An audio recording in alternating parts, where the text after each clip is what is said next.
SSC selection post का result आ चुका है।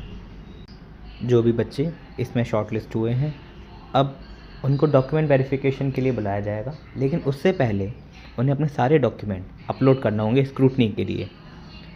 शॉर्ट लिस्ट करने हुए बच्चे 11 फरवरी से लेकर 3 मार्च 2026 तक अपने सारे डॉक्यूमेंट एसएससी के पोर्टल पर लॉगिन करके अपलोड करेंगे।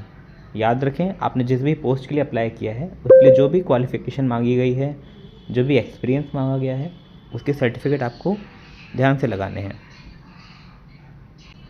सभी डॉक्यूमेंट सेल्फ अटेस्टेड होने चाहिए। आपको बेसिकली जैसे आपकी 10th की मार्कशीट है, उसकी फ़ोटोकॉपी करानी है, स्कैन अच्छे से कराइएगा ताकि क्वालिटी अच्छी रहे।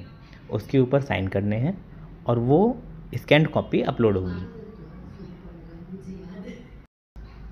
रिज़ल्ट के आखिरी में जो एनेक्सर 2 दिया हुआ है उसमें स्टेप बाय स्टेप पूरा प्रोसेस बताया गया है और एसएससी ने एक टोल फ्री नंबर भी डिक्लेयर किया है 1800-309-3063। आप उस पर कॉल करके भी अपनी कोई क्वेरी है वो पूछ सकते हैं। रिज़ल्ट के सबसे आखिरी में हम लोग चलेंगे। सबसे नीचे एनेक्सर 2 दिया हुआ है, ये रहा एनेक्सर 2। यहाँ पे आप अपने एसएससी के पोर्टल पे लॉगिन करेंगे, माय एप्लीकेशन में जाएंगे, डैशबोर्ड में, वहाँ पे सिलेक्शन पोस्ट एग्जामिनेशन में जाएंगे। वहाँ पे जो भी बच्चे शॉर्टलिस्ट हुए हैं उनके लिए एक नया ऑप्शन खुलेगा, अपलोड डॉक्यूमेंट्स। आप अपलोड डॉक्यूमेंट्स का ऑप्शन आपके पास आने लगेगा, आप उस पर क्लिक करेंगे। ये ऑप्शन सिर्फ उन्हीं लोगों के लिए जो शॉर्टलिस्ट हुए हैं। अपलोड डॉक्यूमेंट खुलने के बाद आपको कुछ इस तरह से दिखाई देगा। ध्यान रहे कि स्कैन्ड कॉपीज़ का साइज़ 200 KB के अंदर हो।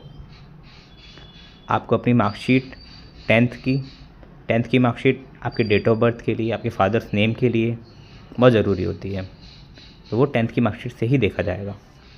10th की मार्कशीट आपको अपलोड करनी है। उसके अलावा अगर आप कैटेगरी से हैं तो आपको SC ST OBC EWS उनके सर्टिफिकेट भी अपलोड करने हैं। अगर आप एक्स सर्विसमैन हैं तो आपको अपना सर्टिफिकेट देना है। अगर आपको डिसेबिलिटी है तो आपको उसका सर्टिफिकेट लगाना है, या फिर आपने कोई एज रिलैक्सेशन लिया है तो आपको उसका भी डॉक्यूमेंट अपलोड करना है। सभी डॉक्यूमेंट 200 KB के अंदर होने चाहिए। डॉक्यूमेंट अपलोड करने के बाद आपको सेव एंड नेक्स्ट ज़रूर करना है। उसके बाद आपको एक और विंडो दिखेगी जिसमें आपको इनका अपलोड करने के बाद जो भी प्रीव्यू है वो आने लगेगा। ये डॉक्यूमेंट अपलोड हुआ है या नहीं हुआ है, आप उसको देख सकते हैं। अगर वो सही से अपलोड नहीं हुआ है तो आप उसे डिलीट करके दोबारा से अपलोड कर सकते हैं।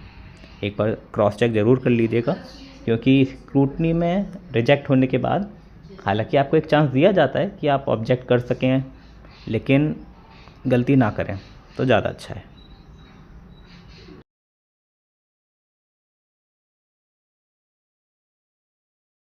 ऐसे ही आप अपने बाकी सर्टिफिकेट अपलोड कर देंगे, कैटेगरी वाला, एक्स सर्विसमैन वाला। अगर नहीं है, आप एलिजिबल नहीं है, सपोज आप जनरल में आते हैं तो आपको नहीं करना है, आप सेव एंड नेक्स्ट कर सकते हैं डायरेक्ट 10th की मार्कशीट डाल के। फिर जैसे कुछ कैंडिडेट्स ने अलग अलग पोस्ट के लिए अप्लाई किया है।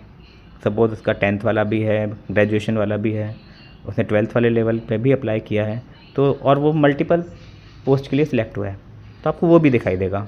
अब हर एक पोस्ट के लिए आपको अलग से डॉक्यूमेंट अपलोड करने होंगे, क्योंकि अलग अलग डिपार्टमेंट में जाता है, अलग अलग डिपार्टमेंट इनकी स्क्रूटनी करता है। और आप जैसे जैसे अपलोड करते जाएंगे आपको अपलोड का स्टेटस भी दिखता रहेगा।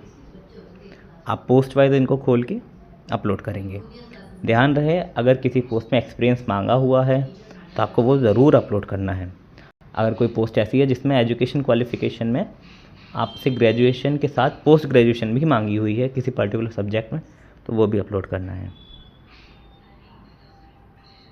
अगर जैसे आपकी 4 सेमेस्टर थे तो हर एक सेमेस्टर की मार्कशीट आप अलग अलग भी अपलोड कर सकते हैं, एक साथ PDF बना के अपलोड कर सकते हैं, बस साइज़ का ध्यान रखना होगा।